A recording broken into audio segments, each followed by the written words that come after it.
Esta es la primera página del Independent.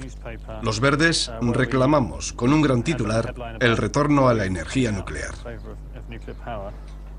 ¿Energía nuclear? Sí, por favor. Oxford, junio de 2009. Chris Goodall y Mark Linas, los dos son miembros del Partido Verde británico. Y tras desencadenar un escándalo con mayúsculas entre las filas de su partido, se han convertido en los ecologistas más controvertidos del Reino Unido.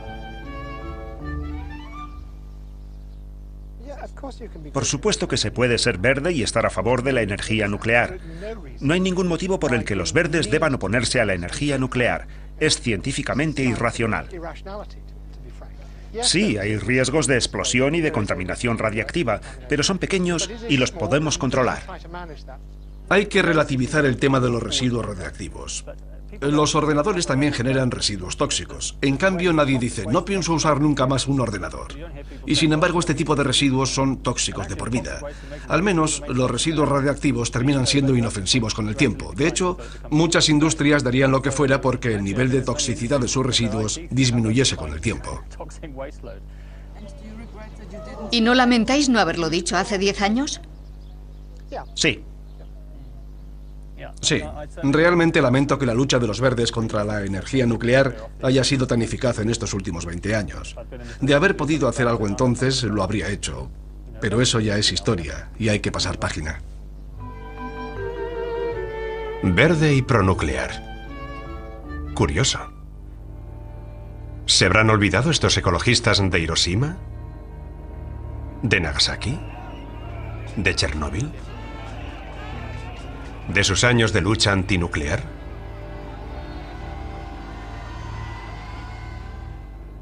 Lo que está claro es que su inesperado posicionamiento es señal de que los tiempos están cambiando. La energía nuclear ya no da tanto miedo. Cuando sopesas la amenaza que comporta el cambio climático, empiezas a verle el lado bueno. Algunos incluso van más allá y no dudan en plantearse el tema en otros términos. ¿Es verde la energía nuclear?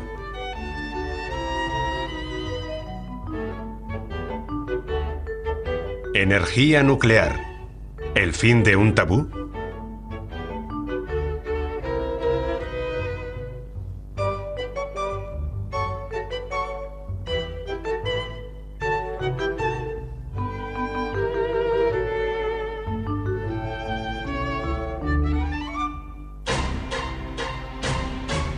...1979... Primera conferencia sobre el cambio climático en Ginebra, Suiza. Los científicos dan la voz de alarma. Deshielo de glaciares y casquetes polares. Inundaciones. Sequías. Calores intensos. Caos medioambiental. ¿La causa? La emisión de 1.600 millones de toneladas de CO2 a la atmósfera. Todos los años, por culpa de la actividad humana. Petróleo, gas y sobre todo carbón quemados en nuestros vehículos, nuestras calefacciones y nuestras centrales eléctricas. Nosotros somos los principales culpables. Los países industrializados generan el 70% de las emisiones mundiales. Es tal la urgencia que a los dirigentes europeos no les queda más remedio que tomar cartas en el asunto. En diciembre de 2008, el Consejo Europeo marca una serie de hitos para contrarrestar el cambio climático. Este es un momento histórico. No hay otro continente en el mundo con unas medidas tan constructivas como las que acabamos de aprobar aquí, unánimemente. Existe la voluntad de ir más allá, para cambiar nuestros modelos económicos, para encaminarnos hacia un desarrollo verde y sostenible. La fórmula mágica en Europa está basada en un 3x20. Un 20% de ahorro energético, un 20% de energías renovables y un 20% de reducción en las emisiones de CO2. Objetivos que hay que alcanzar de aquí a 2030. Europa debe consumir menos y más verde lo más rápido posible. Ardua tarea teniendo en cuenta que el 80% de la energía que se consume en Europa es de origen fósil, petróleo, gas y carbón. ¿Y entonces qué se puede hacer? No es seguro que las energías renovables o el ahorro energético basten para lograr el reto de aquí a 2030. Por eso los expertos trabajan discretamente en un plan alternativo.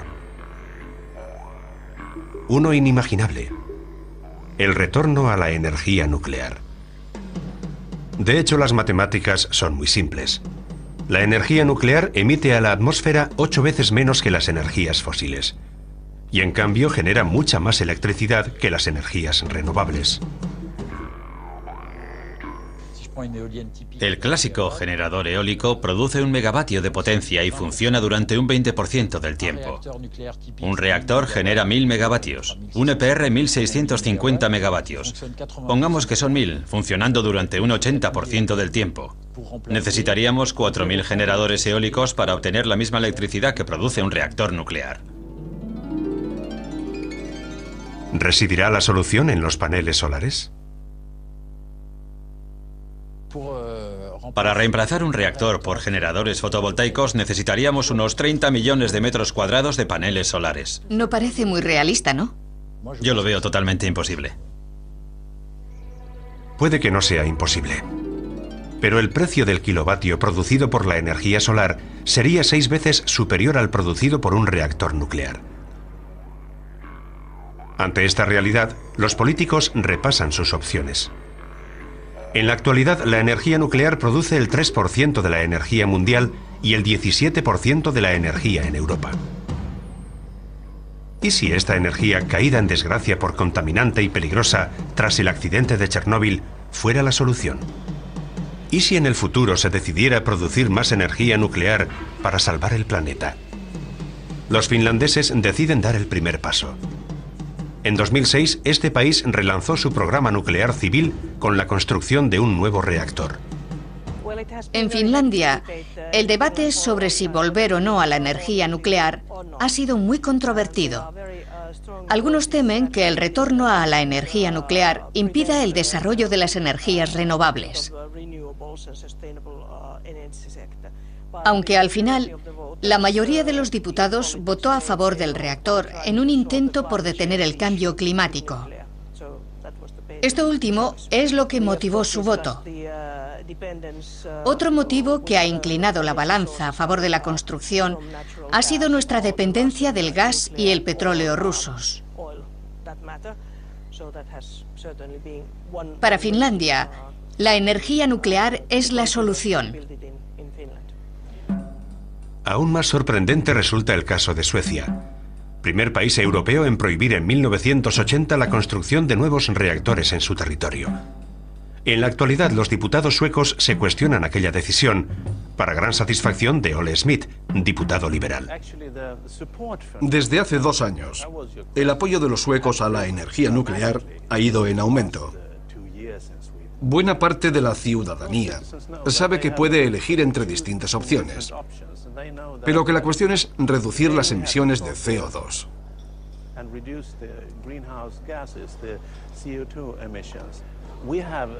Nuestra economía está basada sobre todo en la industria pesada, en la siderurgia, por ejemplo.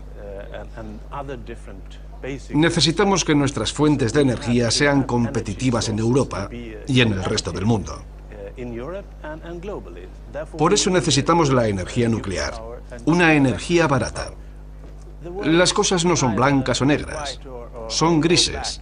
Y los políticos tenemos que ser sinceros. En el resto de Europa se oye el mismo discurso. 3 países construyen nuevos reactores: Francia, Bulgaria y Finlandia. La República Checa, Gran Bretaña, Italia, Rumanía y Hungría contemplan la posibilidad de relanzar sus programas nucleares civiles. Tras 20 años de marginación, la energía nuclear encuentra nuevos e influyentes adeptos. Como Chris Goodall y Mark Linas, los 2 ecologistas británicos que en febrero de 2009 declararon: sería irracional oponerse a la energía nuclear, convirtiéndose en blanco de las furias de su partido. Desde entonces, Chris Goodall recibe amenazas de expulsión. ¿No siente que está traicionando a su partido? No, porque como ya he dicho, esto no es un problema ideológico. ¿Cómo pueden acusarme de traicionar los ideales ecologistas cuando estoy proponiendo una fuente de electricidad que no contribuye a acelerar el cambio climático? ¿Qué posibilidades tienes de convertirte en líder del partido diciendo estas cosas? Pues cero. Casi ninguna. No cero, pero casi. En el Reino Unido tenemos algunas de las centrales nucleares más antiguas que hay, y están cerrando una detrás de otra. Como resultado, nuestra electricidad es ahora más contaminante que nunca. Los verdes deben admitir que hay una enorme contradicción entre acabar con la energía nuclear y producir electricidad descarbonizada. Los verdes son en gran medida responsables de que durante todo este tiempo se haya vetado la energía nuclear. Estaría dispuesto a perdonarles si cambiaran de parecer, aunque siguen mostrándose muy antinucleares y se niegan a aceptar la realidad. ¿Son Chris Goodall y Mark Lineas un par de excéntricos? ¿O sencillamente son más pragmáticos que el resto?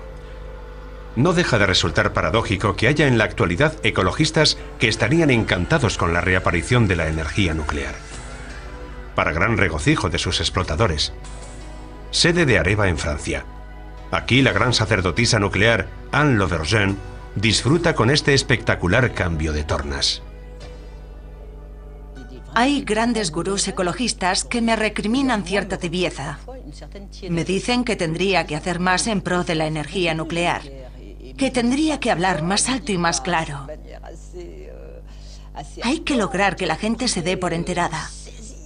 Están mostrando la misma energía que emplearon para luchar contra la energía nuclear, pero esta vez para predicar todo lo contrario.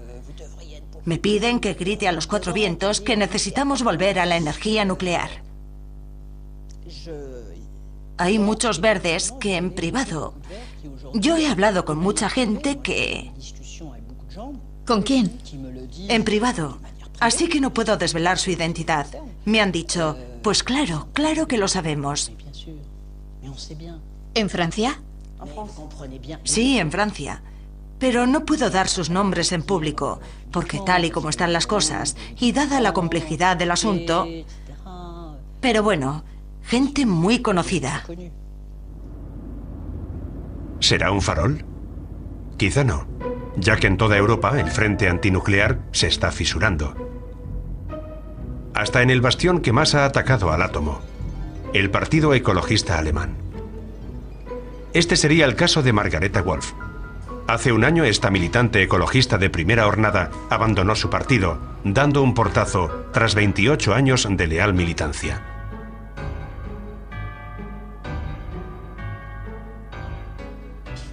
Sigo estando en contra de la energía nuclear, pero quiero que se abra un debate razonable y realista sobre el futuro de la energía. Estoy harta de que seamos tan políticamente correctos en este país. Este no ha sido siempre el discurso de Margareta Wolf. En el año 2000, Alemania anunció el cierre progresivo de sus 19 centrales. Aquella ley se aprobó porque por aquel entonces los verdes compartían el poder con los socialdemócratas de Schröder. Margareta Wolf, entonces secretaria de Estado de Economía, apoyó la decisión.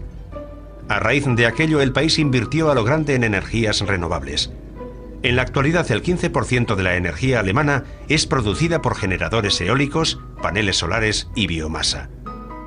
A pesar de todo, Alemania sigue siendo uno de los países más contaminantes de Europa. El 50% de su producción eléctrica procede del carbón. No es que se estén cuestionando el abandono progresivo de la energía nuclear aprobado en el 2000. Lo que están considerando seriamente es prolongar la vida de sus centrales. Esto demuestra que poco a poco la mentalidad de la gente está cambiando, incluso la de los militantes. El año pasado conocí a una sueca que había creado la asociación Mujeres Pronucleares. Se trata sobre todo de mujeres con hijos pequeños preocupadas por el cambio climático. Dicen que no podemos cerrarle la puerta a la energía nuclear si queremos acabar con este problema. Yo me hice ecologista años porque no quería que mi hijo comiese alimentos llenos de pesticidas. La lucha de esta mujer, como la mía entonces, está ligada al bienestar de su hijo. Ella me preguntó cómo era posible que los verdes siguiesen defendiendo su postura antinuclear. Y le dije lo mismo que os he dicho a vosotros, por puro romanticismo, por oportunismo.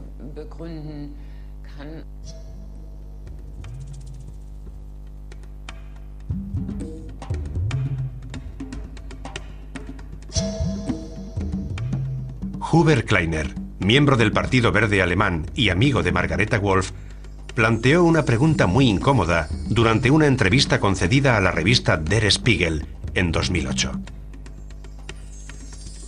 Sin darse cuenta de que acababa de cruzar la línea roja.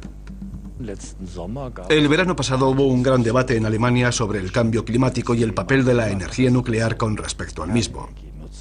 En aquel contexto nos planteamos si habría que abrir nuevas centrales térmicas de carbón, argumentando como principal motivo el temor a una crisis energética tras el cierre de las centrales nucleares.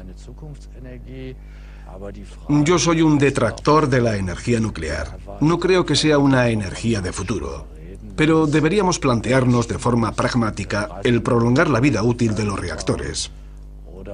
¿Qué es mejor? ¿Construir 30 centrales térmicas nuevas o considerar otras soluciones? Él dice que no es pronuclear, pero para sus camaradas, Hubert Kleiner ha traicionado sus ideales y su trayectoria. Él, que solía mostrarse orgulloso junto a verdes legendarios como Daniel Cohn-Bendit o Joschka Fischer. Años 70. Tras el primer choque petrolero, la mayoría de países europeos lanzan programas nucleares civiles. Las centrales nucleares salen como setas. En las obras de construcción, jóvenes activistas se suman a los enfurecidos vecinos. Entre ellos estaban Margareta Wolf y Hubert Kleiner.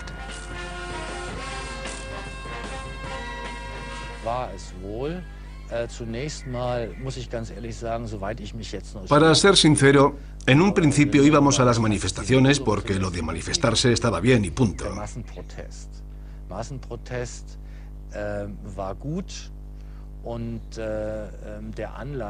Nuestras motivaciones eran secundarias. Aunque al cabo de un tiempo, empezamos a buscar un porqué a nuestras protestas.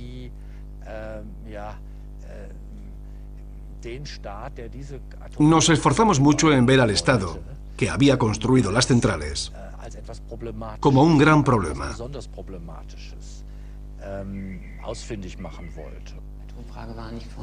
Al principio, el problema nuclear no era un problema medioambiental.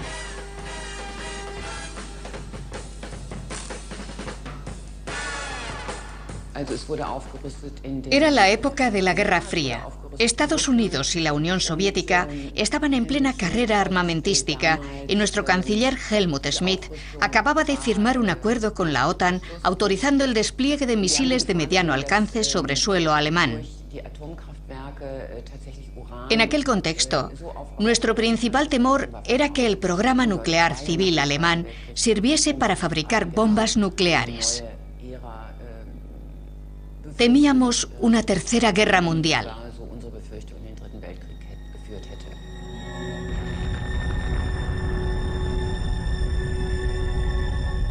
La quimera del Estado nuclear se convirtió para la izquierda en una nueva versión del Estado capitalista y la tecnología nuclear en un nuevo símbolo del capitalismo. De ahí nuestro empeño en ver aquello como algo muy peligroso. Fue así como establecimos un nexo entre la crítica del capitalismo tradicional y el incipiente movimiento ecologista. Sabíamos muy poco sobre la energía nuclear, fuera de que el uranio pudiese servir para fabricar bombas. Sabíamos muy poco sobre la radioactividad que generan las centrales nucleares. En Alemania, Francia y el Reino Unido, las manifestaciones contra las centrales nucleares acaban a menudo en violentos enfrentamientos con la policía. En Francia, en Creys-Malville, en 1977, la manifestación contra la construcción de la central Superphénix acaba trágicamente con la muerte de un joven militante de 18 años. La crítica es ante todo ideológica. Algunos estudiantes contrarios a la energía nuclear eran simpatizantes de la Alemania del Este. Estos mismos defendían las centrales nucleares soviéticas de la Alemania Oriental. Y según ellos, estas eran las buenas centrales frente a las malas centrales de la capitalista Alemania Occidental. A día de hoy, esta afirmación resulta ridícula, ya que por todos es sabido que las centrales de la Alemania del Este eran mucho más peligrosas que las de la Alemania del Oeste. 1986. El reactor de Chernóbil en la Unión Soviética explota. Esta catástrofe nuclear traumatizó a Europa y legitimó el combate político de toda una generación. El átomo se convirtió inevitablemente en sinónimo del mal. Los movimientos ecologistas redoblaron sus esfuerzos contra el despliegue nuclear, aunque al mismo tiempo otra catástrofe se empezó a perfilar, la del cambio climático. El movimiento ecologista en toda Europa creció antes de que la gente se empezara a preocupar por el cambio climático. Desarrolló su línea de actuación y su política de partido antes de que el cambio climático se convirtiera en su principal preocupación. Hace apenas 40 años que los científicos son conscientes de la gravedad de este problema. Y solo está en las agendas desde los años 80. Solo nos preocupa desde hace 20 años. La tecnología nuclear, sin embargo, preocupa desde mucho antes, desde la Segunda Guerra Mundial. La cuestión nuclear es previa a la climática. Hoy en día resulta fácil juzgar la lucha de los 70, aunque lo que realmente me molesta es que los verdes siguen presumiendo de haber ganado la batalla antinuclear, cuando desde el punto de vista climático la perdieron. Creo que los ecologistas han jugado un papel histórico importante al sacar a la luz pública los peligros que entraña la energía nuclear, aunque en la actualidad muchos de estos problemas continúen sin solución. Creo que incluso en la actualidad, a pesar de lo mucho que ha avanzado la tecnología, sigue habiendo un riesgo. Es un problema de orden filosófico. Deberíamos preguntarnos hasta qué punto son justificables ciertas decisiones tecnológicas que suponen un riesgo para la sociedad. Incluso obviando este riesgo está el tema de los residuos. Algo que, mucho me temo, jamás se podrá solucionar de manera satisfactoria.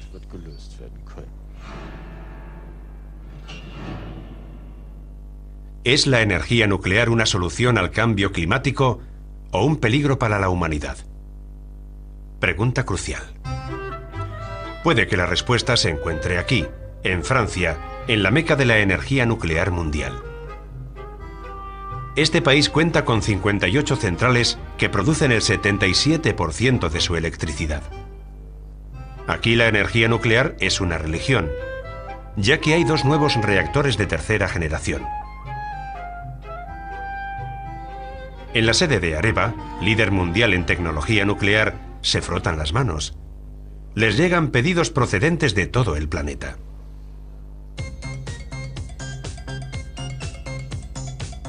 El cambio climático es una oportunidad para esta industria sedienta de reconocimiento. ¿Qué puede hacer una energía considerada sucia y peligrosa para lavar su imagen? Pues protagonizar un anuncio con aires ecologistas.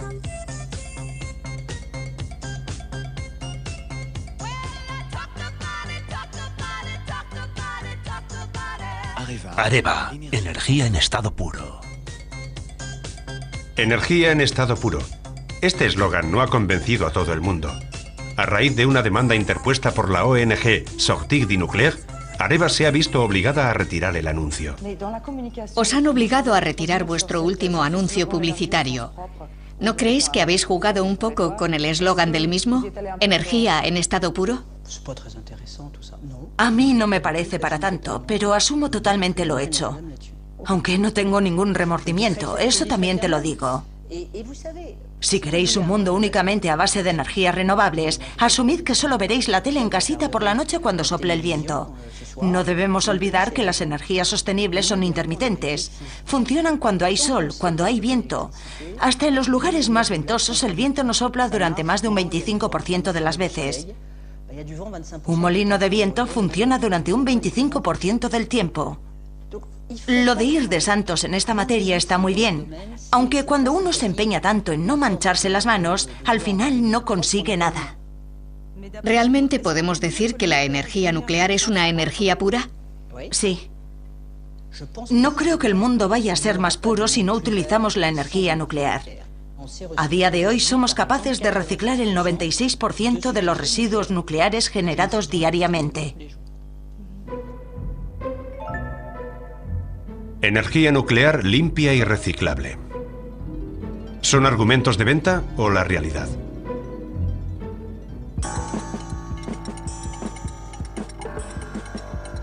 La Haya, en el Canal de la Mancha.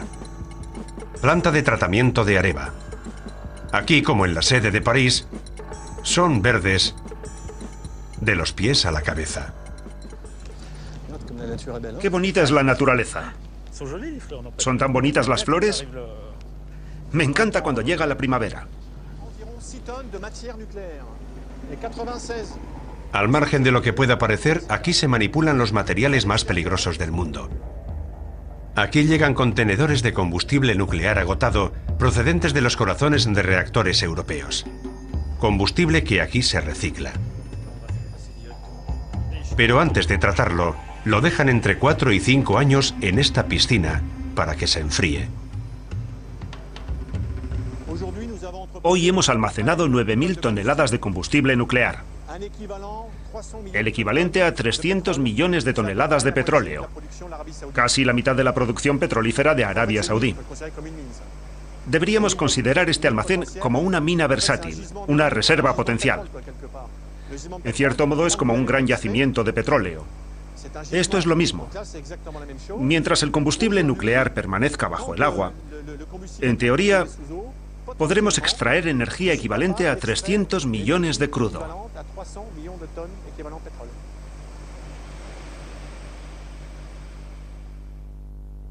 La operación es delicada. Se extrae la barra de combustible usado de su embalaje. A partir de ahí, se extraen los restos de plutonio y uranio. Estos materiales se podrán volver a utilizar en los reactores nucleares. Areva utiliza el tema del reciclaje para lavar su imagen. ¿Creéis que hoy en día la energía nuclear es verde? ¿Qué? Verde. Verde. Vamos a ver, la energía nuclear tiene virtudes ecológicas, la principal que es reciclable. Además tiene otras virtudes. Así que, en cierto modo sí, es verde. Al reciclar se economizan recursos naturales. El reciclaje es algo muy ecológico, es un acto noble y eso es lo que hacemos aquí. Para mí es una actividad claramente ecológica. Sí, es posible. Pero lo que no se han acordado de decirnos es que solo el 20% de las centrales francesas funcionan con materiales reciclados. El grueso de lo que se recicla en La Haya se almacena por una sencilla razón. Los ingenieros nucleares saben que necesitarán este plutonio y este uranio para accionar los reactores del futuro. Los de cuarta generación. Un cálculo que algunos expertos simpatizantes de Greenpeace cuestionan.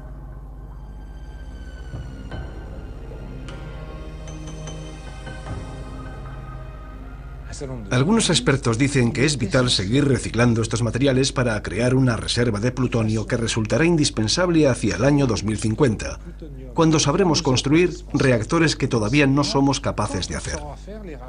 Estamos almacenando con antelación todo lo que necesitaremos en el futuro.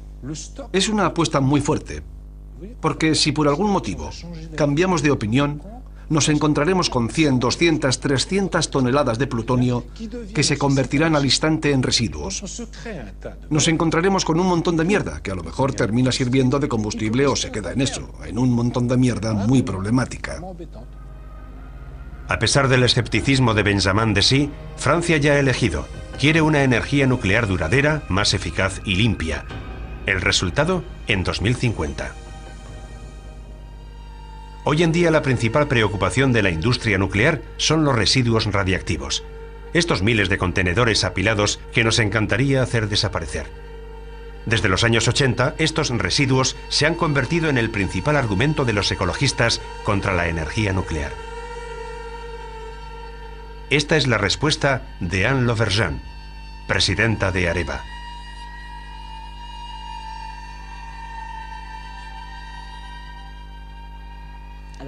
Es que no hablan de otra cosa. Los residuos, los residuos, los residuos, dando a entender que constituyen un problema con el que no podemos lidiar, algo que no tiene solución y que puede dar lugar a fugas, por muy bien guardados que estén. Haciendo creer a la gente que el volumen de residuos es realmente considerable, cuando en realidad el volumen de todos los residuos reciclados, pertenecientes a todos los reactores franceses, no supera la capacidad de una piscina olímpica. Una piscina olímpica, es verdad.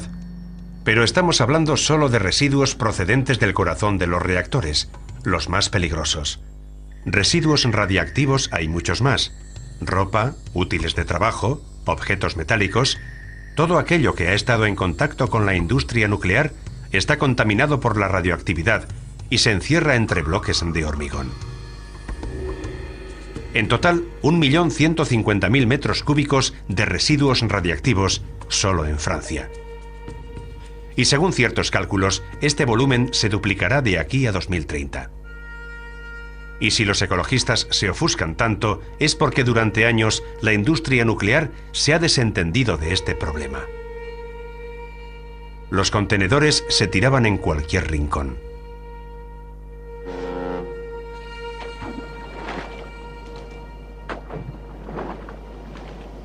Al principio, durante los 50 y los 60, lanzábamos los residuos al mar. Los residuos menos radiactivos los dejábamos en las mismas centrales. Hacíamos como las industrias químicas. Hacíamos un agujero en un rincón de la planta, lo echábamos todo dentro y después le echábamos un poco de tierra por encima. Esto es más o menos lo que estuvimos haciendo por toda Europa hasta los años 60. Después reflexionamos y vimos que así no se hacían las cosas. Era necesario llevar todos los residuos a un lugar habilitado. No podíamos seguir lanzando residuos tan peligrosos al agua. Entonces surgió lo del centro de almacenaje del Canal de la Mancha. Como lo de los agujeros en la tierra no era una gran idea, desenterramos algunos residuos, los embalamos mejor y los almacenamos en el canal.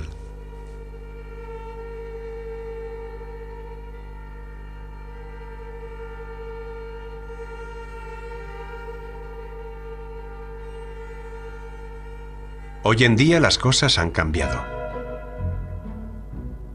En 1991 el Estado francés decide tomar las riendas y crea ANDRA, la Agencia Nacional de Gestión de Residuos Radiactivos.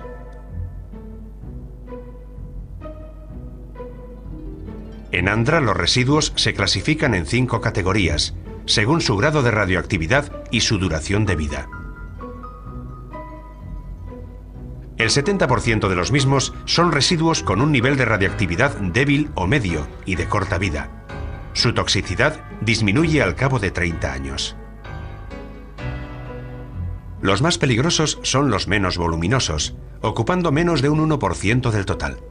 Sin embargo, concentran el 95% de la radioactividad durante cientos de miles de años.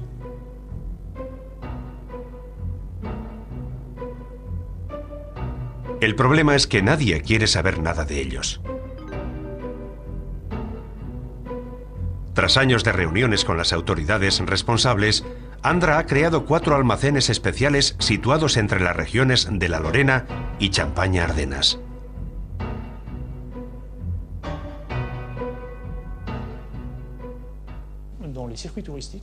Nuestra planta forma parte de los circuitos turísticos. Recibimos muchas visitas. El lunes visitan una planta, el martes otra. Y es que no hay muchas en el mundo. ¿Turismo nuclear? Sí, turismo industrial. Es algo que se hace mucho. Uno de estos centros de almacenaje es el de Sulén, que acoge el 70% de los residuos con niveles de radioactividad bajos o medios. ¿Ana? Soy yo. Muy bien, aquí tienes tu acreditación. Gracias. Lo ideal es que te la cuelgues del cuello. Vale. Nos falta Bárbara Nesek y Xavier Duvermar. Ahí está. Aquí está, vale.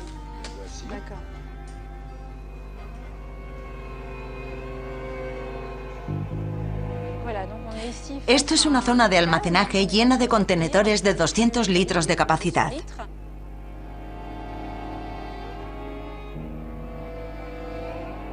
¿Cómo estáis tan seguros de que no habrá ninguna filtración? Bueno, siempre se puede filtrar algo.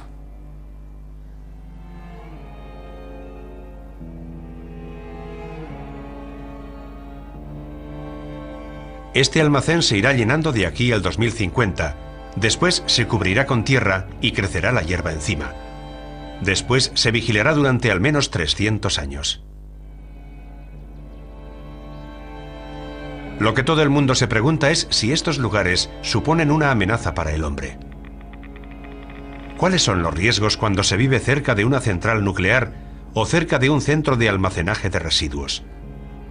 El laboratorio independiente ACRO, nacido tras el accidente de Chernóbil, lleva 25 años trabajando en este asunto. Una cosa está clara desde hace mucho tiempo. La exposición a radiaciones ionizantes puede inducir diversos tipos de cáncer. Ahora lo que se discute es la relación entre la cantidad de exposición y sus consecuencias. El debate gira en torno a la relación entre la industria nuclear y el cáncer. La cosa no está del todo clara y, por tanto, es motivo de debate científico. Creo que tanto los que afirman que no hay relación alguna, como los que afirman que la relación está más que demostrada, se precipitan. De momento hay un debate abierto con estudios contradictorios. Hoy por hoy los únicos estudios de referencia son los que se realizaron a partir de los años 50 en Hiroshima y Nagasaki. Y todavía es pronto para hablar sobre las consecuencias de la energía nuclear civil. No pienso contribuir a sembrar miedos irracionales, pero a la vez me niego a banalizar sobre los posibles riesgos. Los riesgos existen y la gente debe saberlo. La gente necesita estar bien informada. La norma es vigilar, sobre todo teniendo en cuenta que los centros de almacenaje existentes solo contienen residuos con niveles de radiactividad medios y bajos.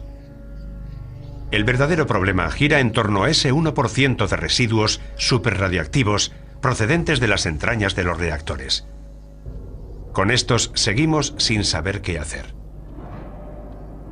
Para intentar encontrar una solución, el gobierno francés creó en 1999 un laboratorio único en su especie, el laboratorio de Bure, en el departamento de Mosa. Su objetivo, analizar las entrañas de la Tierra para enterrar en ellas estos residuos.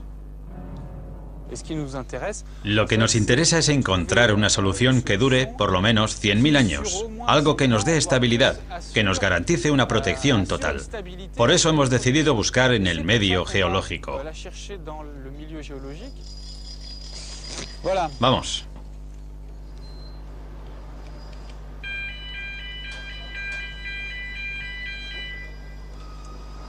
Bajaremos en este ascensor.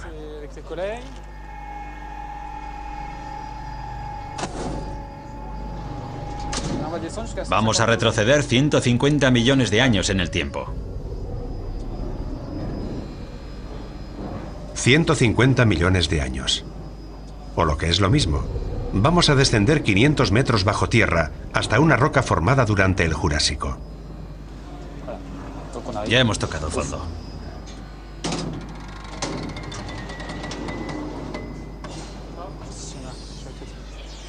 El laboratorio de Bure es un laboratorio de investigación un tanto especial.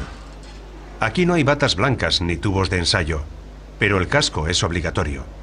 Y es que nos encontramos en el interior de una mina.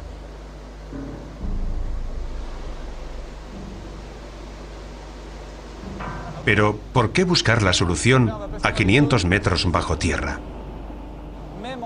No sabemos qué nos deparará el futuro. En caso de un cambio de civilización, de una guerra, del fin de la sociedad, de un fallo técnico o de que las generaciones futuras no estén dispuestas a seguir invirtiendo en esto o a realizar el mantenimiento o simplemente en caso de descuido, el sistema tiene que ser seguro, por sí mismo, intrínsecamente seguro. Y esta estabilidad la estamos buscando en zonas geológicamente estables, en terrenos depositados hace cientos de miles de años. Estamos en la era del Jurásico, en la época de los dinosaurios, cuando Francia estaba cerca de Senegal. Pisamos un terreno extremadamente antiguo, tanto que resulta difícil hacerse a la idea. Ahora mismo lo que más nos interesa es conocer bien el terreno en el que nos movemos para cerciorarnos de que en caso de fuga radiactiva, la roca podrá atrapar los elementos radiactivos durante el tiempo necesario para que su peligrosidad disminuya.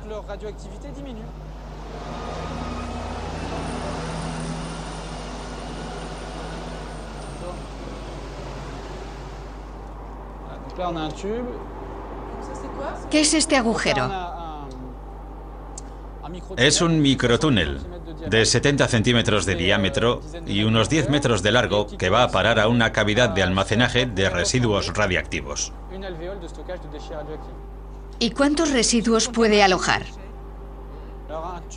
Los tubos que estamos usando miden 40 metros de largo y en ellos intercalamos distintos tipos de paquetes, algunos realmente radiactivos y separadores, ya que los paquetes siguen estando muy calientes. Paquetes calientes, altamente radiactivos. La industria francesa producirá 5.000 metros cúbicos de este tipo de residuos de aquí a 2030. ¿Entonces son 100% seguros? Esa es la pregunta del millón. No hay nada 100% seguro. Tu coche puede ser el más seguro del mercado, y aún así... Ya, pero estamos hablando de residuos nucleares. Lo que podemos afirmar con total seguridad es que, teniendo en cuenta todo lo que sabemos y todas las pruebas que hemos realizado, hemos dado con una solución que responde a los criterios de seguridad existentes en la actualidad. Serán los parlamentarios franceses los que decidan al respecto. Y si los políticos optan por el almacenaje en profundidad, este será el aspecto del centro soterrado de residuos altamente radiactivos.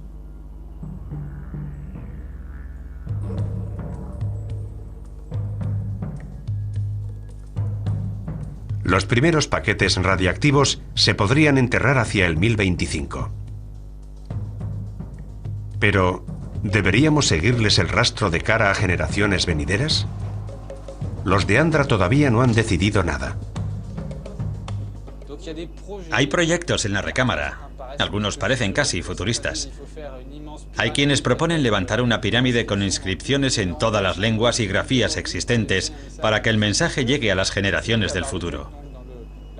Recuerdo que en Bar-le-Duc, prefectura del departamento en el que estamos, un joven incluso pidió la palabra y dijo: todo lo contrario, no hay que dejar rastro alguno de las zonas de almacenaje, porque en el futuro el hombre seguirá siendo muy curioso. Y si se sabe que hay algo ahí abajo, los arqueólogos del futuro se pondrán a cavar hasta dar con ello. No hay que dejar ni rastro. Hasta la fecha ya se han invertido 400 millones de euros en el laboratorio de Bio. A largo plazo se tendrá que construir una zona especial de almacenaje dentro de ese perímetro. Su ubicación continúa siendo un secreto. ¿Siempre habrá gente que se oponga? Por supuesto. Algunos solo quieren generadores eólicos, otros no quieren ninguno. Hay gente a la que no le importa vivir cerca de un centro de almacenaje radiactivo, otros se niegan. Lo único que está claro es que los residuos existen ya y que algo habrá que hacer con ellos. Podremos reducir su volumen y toxicidad, pero seguirán existiendo y tendremos que almacenarlos en algún lugar. Nadie los quiere en su casa, mejor en casa del vecino. La normativa internacional prohíbe la exportación de estos residuos. Nosotros los hemos generado y nosotros debemos hacernos cargo de ellos. Al margen de esto, la gente tiene otro tipo de preocupaciones, más ligadas a su día a día. ¿Tú eres consciente de todas las instalaciones industriales cercanas a tu hogar? Yo no, la verdad. Tengo otras cosas en las que pensar. Según Andra, lo tienen todo controlado. Y sin embargo, a apenas unos kilómetros de su laboratorio experimental, la asociación Big Stop prepara su respuesta. Esta asociación acoge a todos aquellos que se oponen al almacenaje de residuos radiactivos en la región. Corinne François es la portavoz del grupo. Ya hemos organizado varias reuniones para que la gente vea cómo va a ser. Es importante que la gente se pueda hacer a la idea. Este es el panorama ahí abajo, todo lleno de bidones medio enterrados. La verdad es que da miedo. Pero, ¿sabes que ahí abajo no enterramos los residuos así?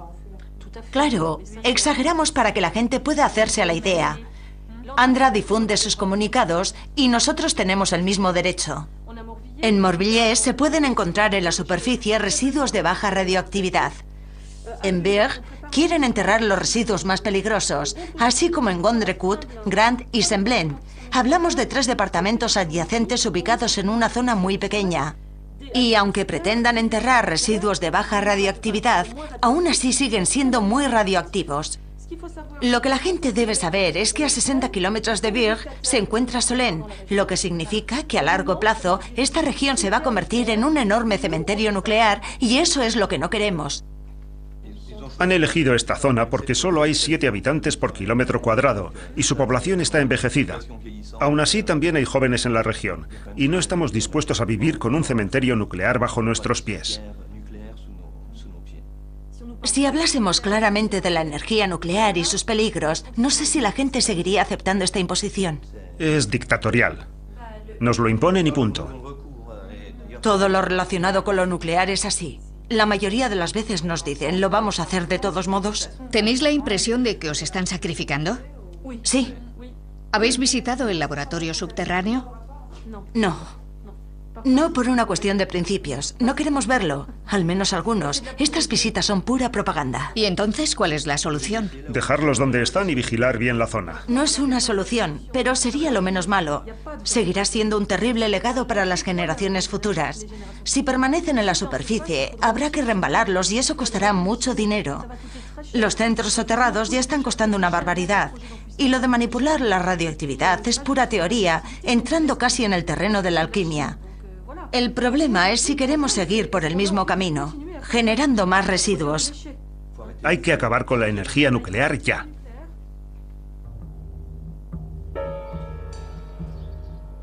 ¿Y por qué no abandonar la explotación de la energía nuclear? No solo no es la panacea, sino que además no es la única opción. Si queremos recortar las emisiones de CO2, tendremos que hacerle sitio junto a generadores eólicos, paneles solares y políticas de ahorro energético.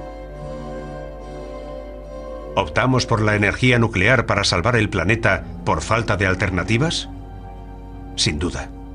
Queda mucho por hablar y sin tapujos.